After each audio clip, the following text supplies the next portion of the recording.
Hello friends, आज मैं आप लोगों को प्रेजेंट इंडेफिनिट टेंस पढ़ाने वाला हूं। उससे पहले टेंस किसे कहते हैं मैं आपको बता देता हूं। जैसे कि मैंने पिछले वीडियो में सारा बताया था, डिटेल्स में बताया था टेंस किसे कहते हैं, इसके कितने भाग होते हैं, सारा A to Z मैं बता चुका हूं। अगर आपको वीडियो देखना है तो आप जाके हमारे चैनल में देख लीजिए, आराम से मिल जाएगा। तो चलिए दोस्तों, आज मैं आपको प्रेजेंट इंडेफिनिट टेंस के बारे में बताने वाला हूँ। उससे पहले मैं आपको 1 मिनट में टेंस के बारे में फिर से रिविजन कर देता हूँ दोस्तों।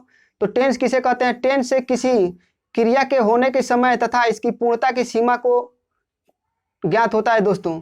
कहने का मतलब है कि टेंस से किसी क्रिया यानी काम और समय यानी किस समय में हो रहा है उसकी पूर्णता की सीमा को टेंस कहते हैं या काल कहते हैं। टेंस दोस्तों कितने प्रकार का होता है, सबसे पहले मैं बता देता हूं दोस्तों। टेंस 3 प्रकार का होता है। पहला होता है प्रेजेंट टेंस, दूसरा होता है पास्ट टेंस, तीसरा होता है फ्यूचर टेंस। दोस्तों इन तीनों के 4 भाग हैं। तो चलिए सबसे पहले प्रेजेंट टेंस के पहले भाग प्रेजेंट इंडेफिनिट टेंस को हम पढ़ते हैं, जैसे कि मैंने ब्लैक बोर्ड पे लिखा है। उससे पहले आज हम प्रेजेंट इंडेफिनिट टेंस में क्या क्या पढ़ेंगे, शॉर्ट टॉपिक पे हम आते हैं कि प्रेजेंट इंडेफिनिट टेंस में आज मैं क्या क्या आपको पढ़ाने वाला हूं, उसको देख लीजिए। फिर आपको वीडियो मतलब बहुत आसान हो जाएगा, समझ में सब कुछ आएगा। तो चलिए सबसे पहले आते हैं ब्लैक बोर्ड पे।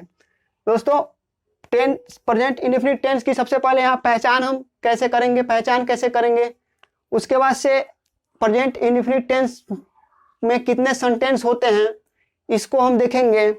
अफर्मेटिव सेंटेंस होता है, निगेटिव सेंटेंस होता है और इंट्रोगेटिव सेंटेंस होता है दोस्तों।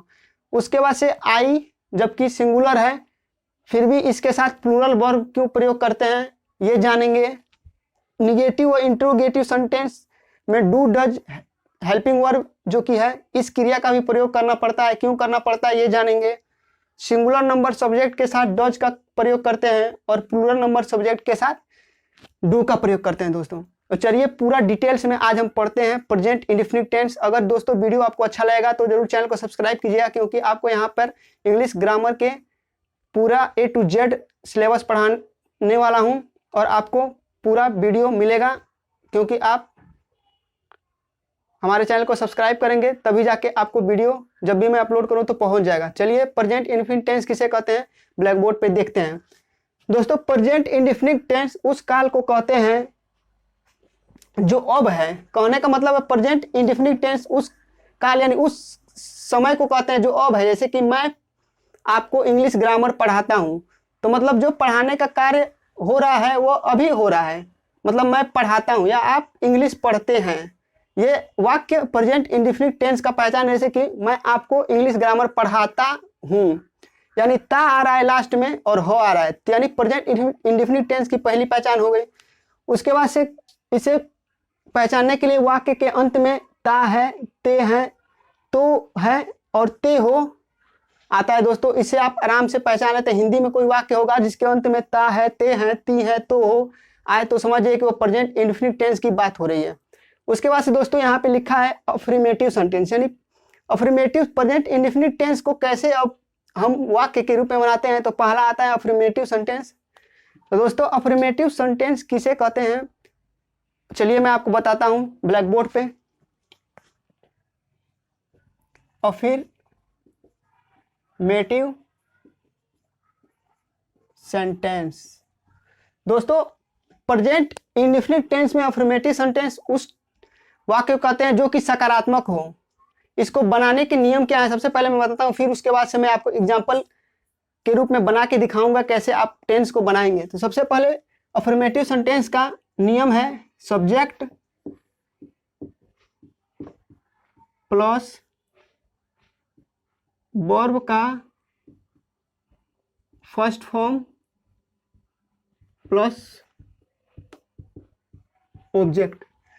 दोस्तों इसको बनाने के लिए सबसे पहले सब्जेक्ट की जरूरत होती है, उसके बाद से वर्ब की फर्स्ट फॉर्म की जरूरत होती है, उसके बाद से ऑब्जेक्ट की जरूरत होती है। दोस्तों चलिए जैसे कि मैं आपको एग्जांपल के लिए बनाता हूं, मैं किताब पढ़ता हूं। दोस्तों जैसे कि मैंने बताया था प्रेजेंट इंडेफिनिट टेंस के वाक्य के अंत में ता हूं, ते हो, ती है आए तो वो प्रेजेंट इंडेफिनिट टेंस में। तो देखिए यहाँ पे तो आ रहा है और फिर हो आ रहा है, तो इसका मतलब ये प्रेजेंट इंडेफिनिट टेंस की बात हो रही है। तो मैं किताब पढ़ता हूँ, तो इसको कैसे बनाएंगे दोस्तों, मैं बना के आपको दिखाता हूँ। सबसे पहले इसमें देखते हैं कि सब्जेक्ट कौन है। दोस्तों ये जो होता है फर्स्ट वाला वो सब्जेक्ट होता है, जैसे कि मैं, तो मैं का इंग्लिश में क्या कहते हैं, आई। और मैंने बताया है कि वर्ब का फर्स्ट फॉर्म यानी पढ़ना, पढ़ना का फर्स्ट फॉर्म क्या होता है, read. I read a book. देखिए दोस्तों, जब भी सिंगुलर प्रोनाउन आए तो उसके साथ वर्ब का सिंगुलर होना चाहिए, लेकिन यहाँ पे दोस्तों आई के साथ हमेशा प्लूरल वर्ब का प्रयोग करते हैं प्रेजेंट इंडेफिनिट टेंस में, जैसे कि मैंने बताया था, यह नियम है। तो यहाँ पे प्लूरल वर्ब होगा। दोस्तों कोई भी वर्ब अपने बेसिक रूप से वो प्लूरल होती है, जैसे कि रीड, ईट, इट है जो कि प्लूरल है, इट को इट्स बना देंगे तो वो सिंगुलर हो जाएगा। मतलब दोस्तों कहने का मतलब है कि जब किसी वर्ब में यस जोड़ते हैं तो वह सिंगुलर हो जाता है। चलिए इसका सिंगुलर में बना के दिखाते हैं, जैसे कि सीता आम खाती है। दोस्तों सीता आम खाती है, तो सीता जानते हैं कि सिंगुलर नाउन है, तो सिंगुलर नाउन को लिख दीजिए सीता, एक सब्जेक्ट है। और उसके बाद से खाना का क्या होता है, इट। इट तो हो गया दोस्तों, लेकिन मैंने बताया है कि कोई भी वर्ब अपने बेसिक फॉर्म में वो होता है प्लूरल में। तो सीता सिंगुलर है तो इसके साथ प्लूरल नहीं प्रयोग कर सकते हैं, इसलिए इसमें यस जोड़ना पड़ेगा। सीता इट्स मैंगो, ऑब्जेक्ट है मैंगो, तो मैंगो लगा दिया। यहाँ पे आम जो है कि ऑब्जेक्ट है, यानी तो मैंगो का प्रयोग कर देते हैं दोस्तों। तो आप तो अफर्मेटिव सेंटेंस सीख गए कि कैसे बनाते हैं। दोस्तों इसका निगेटिव सेंटेंस कैसे बनाते हैं, चलिए मैं आपको सिखाता हूं। निगेटिव सेंटेंस बनाने के क्या नियम है, चलिए मैं आपको बताता हूं।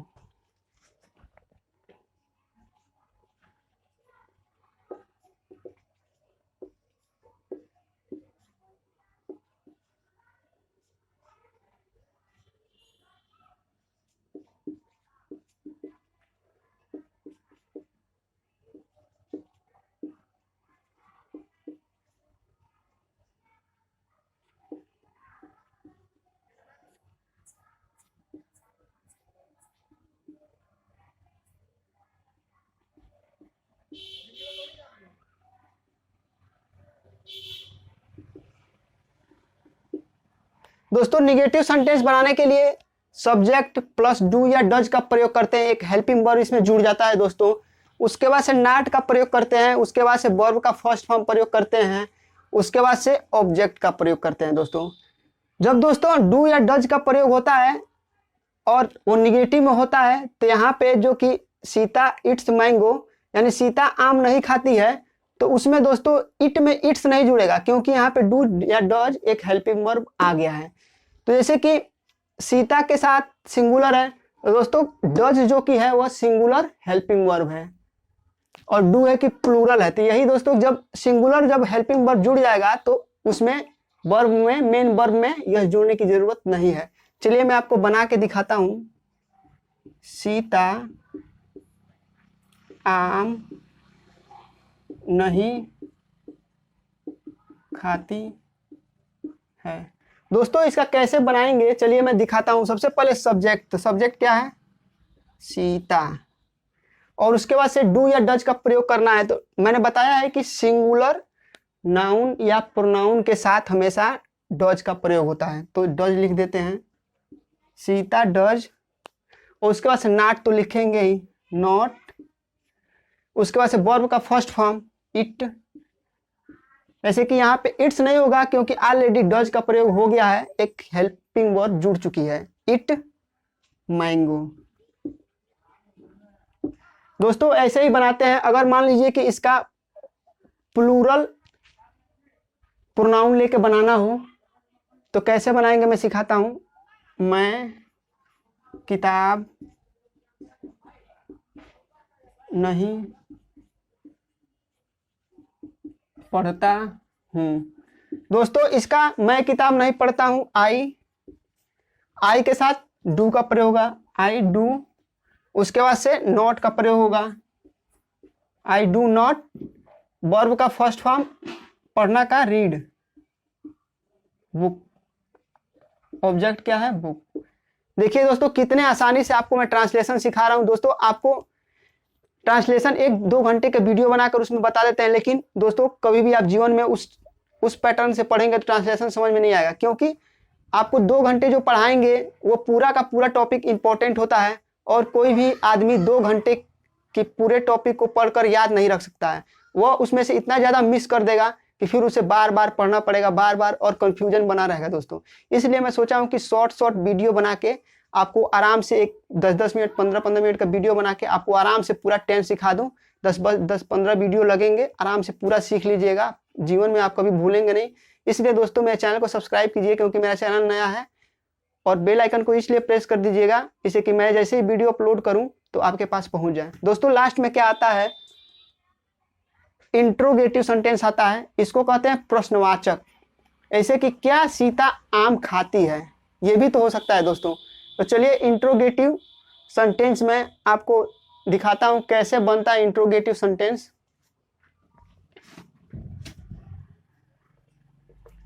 Interrogative sentence. दोस्तों इंट्रोगेटिव सेंटेंस के बनाने के नियम हैं प्लस डू या does plus subject plus not plus verb का फर्स्ट फॉर्म प्लस ऑब्जेक्ट। दोस्तों इंट्रोगेटिव सेंटेंस बनाने के लिए जैसे कि प्रश्नवाचक कोई, जैसे कि क्या सीता आम खाती है, ऐसे कि इसमें यह होता है कि कोई प्रश्नवाचक चीज आ जाए तो बनाते हैं, डू या डज का प्रयोग करते हैं, प्लस सब्जेक्ट का, नॉट का, प्लस वर्ब का फर्स्ट फॉर्म ऑब्जेक्ट। ऐसे कि चलिए मैं बना के दिखाता हूं। दोस्तों नॉट का प्रयोग जब करते हैं, क्या सीता आम नहीं खाती है, अगर इंट्रोगेटिव निगेटिव सेंटेंस हो, मतलब कि इंट्रोगेटिव सेंटेंस है लेकिन उसमें निगेटिव कोई वर्ड आ गया ऐसे कि नहीं, तो उसमें नॉट का प्रयोग करेंगे, वरना नहीं करेंगे। क्या सीता आम खाती है, उसमें नॉट का प्रयोग नहीं होगा, डायरेक्ट उसका हो जाएगा डू या does plus subject plus verb का फर्स्ट फॉर्म प्लस ऑब्जेक्ट। अगर नहीं उसमें आ गया क्या सीता आम नहीं खाती है, तो नॉट का प्रयोग करेंगे। नहीं तो चलिए मैं आपको बना के दिखाता हूं कैसे बनाते हैं। फ्रेंड्स जैसे कि मैंने आपको बताया है कि इंट्रोगेटिव सेंटेंस कैसे बनाते हैं, तो चलिए क्या सीता आम खाती है। दोस्तों इंट्रोगेटिव सेंटेंस 2 प्रकार के होते हैं। एक तो होता है कि जो प्रश्नवाचक शब्द होता है वो वाक्य के अगर पहले हो तो उसको क्या करते हैं, कैसे बनाते हैं, डू या डज प्लस सब्जेक्ट, और वो सकारात्मक में हो, अगर जैसे कि ये सकारात्मक है, अफर्मेटिव सेंटेंस है, इंट्रोगेटिव अफर्मेटिव सेंटेंस है, तो इसमें नॉट का प्रयोग नहीं होगा और वर्ब का फर्स्ट फॉर्म प्लस ऑब्जेक्ट। तो चलिए इस नियम पे बनाते हैं। तो यहाँ पे सीता, तो सबसे पहले सीता लिख देते हैं, सब्जेक्ट जैसे कि पहचान के लिए आपको बता रहा हूँ सीता, और सीता जो सब्जेक्ट हो गया उसके पहले डू या डज का प्रयोग करना है। जैसे कि सीता सिंगुलर है तो डज का प्रयोग करेंगे, डज। जैसे कि हो गया डू या डज का प्रयोग हो गया डज, और उसके बाद सब्जेक्ट क्या है, सीता, डज सीता, और उसके बाद से निगेटिव नहीं है तो वर्ब का first form does Sita it, और ऑब्जेक्ट क्या है, मैंगो। दोस्तों ऐसे बनाते हैं। अगर निगेटिव सेंटेंस हो, इंट्रोगेटिव निगेटिव सेंटेंस हो, तो कैसे बनाते हैं, क्या सीता आम नहीं खाती है, तो इसको चलिए देखते हैं। डज सीता, डज का प्रयोग हो गया सीता, उसके बाद से नॉट, निगेटिव है तो नॉट, उसके बाद से वर्ब का फर्स्ट फॉर्म इट, उसके बाद से ऑब्जेक्ट, ऑब्जेक्ट क्या है, मैंगो। दोस्तों देखिए कितने आसानी से आप वीडियो में आप कितने आसानी से, देखिए मैं बना दे रहा हूं। आप अगर बढ़िया से वीडियो देख लिए, अगर मन से देख लिए, तो आप भी ऐसे ही बनाना चालू कर देंगे। बस थोड़ा आपको याद करना पड़ेगा, क्योंकि वीडियो देखने सिर्फ नहीं हो जाएगा, याद तो कुछ करना पड़ेगा, नियम तो आपको याद करना पड़ेगा तो पड़ेगा। चलिए क्या राधा कहाँ नाचती है। जैसे कि मैंने बताया था इंट्रोगेटिव दो प्रकार के होते हैं। तो जब प्रश्नवाचक शब्द वाक्य के बीच में आए तो उसके पहले जो प्रश्नवाचक शब्द है जो W शुरू होता है, इसे कहाँ, जैसे वेयर, वाट, वाई, ये सब प्रश्नवाचक शब्द है दोस्तों। तो सबसे पहले उसका प्रयोग करेंगे बीच में आए तो कहाँ का प्रश्नवाचक क्या होता है, वेयर। उसके बाद से डू या डज का, राधा सिंगुलर है तो डज का प्रयोग होगा राधा, वेयर डज। उसके बाद से सब्जेक्ट का प्रयोग होगा राधा। और उसके बाद से क्या है, निगेटिव नहीं है तो वर्ब का फर्स्ट फॉर्म, नाचना का डांस। और दोस्तों लास्ट में आपका आता है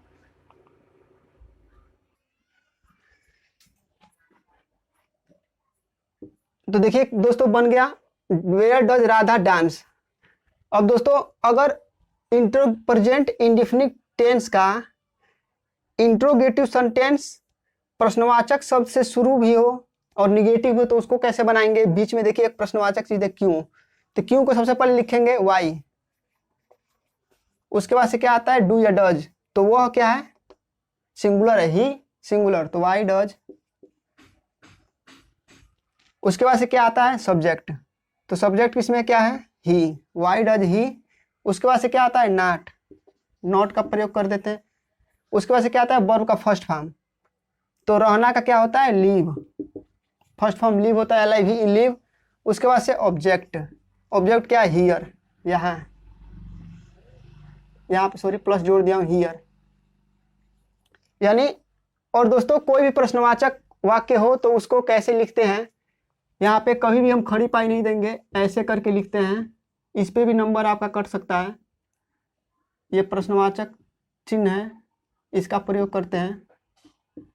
देखिए दोस्तों आगे मैं इसका थोड़ा डू का प्रयोग करके बता देता हूं। चलिए,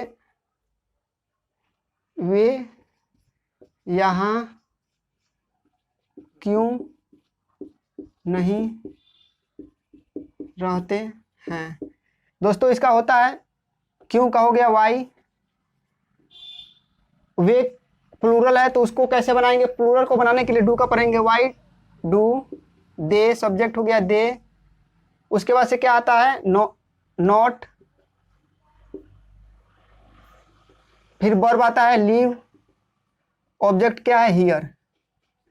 दोस्तों देखिए मैंने पूरा कोशिश किया है कि जो भी प्रेजेंट इंडेफिनिट टेंस में है मैंने सब आपको बताने की कोशिश की है। अगर आपको वीडियो थोड़ा भी अच्छा लगेगा तो जरूर चैनल को सब्सक्राइब कीजिएगा और बेल आइकन को जरूर प्रेस कर दीजिएगा, क्योंकि आपको ऐसे ऐसे वीडियो देखने को मिलेंगे इंग्लिश को। और दोस्तों मैं आपको बताने वाला हूं कि मैं हाई स्कूल का इंग्लिश पढ़ाने वाला हूं, यूपी बोर्ड का, तो उसके लिए भी आप तैयार हो जाएं। ऐसे ऐसे ट्रिक बताऊंगा जो कि आपके परीक्षा में आने वाले हैं, तो चैनल को सब्सक्राइब करके रखिए क्योंकि आपको यहाँ पे धांसू वीडियो मिलते हैं। तो चलिए धांसू वीडियो के साथ आपको नेक्स्ट वीडियो में हम मिलते हैं। धन्यवाद।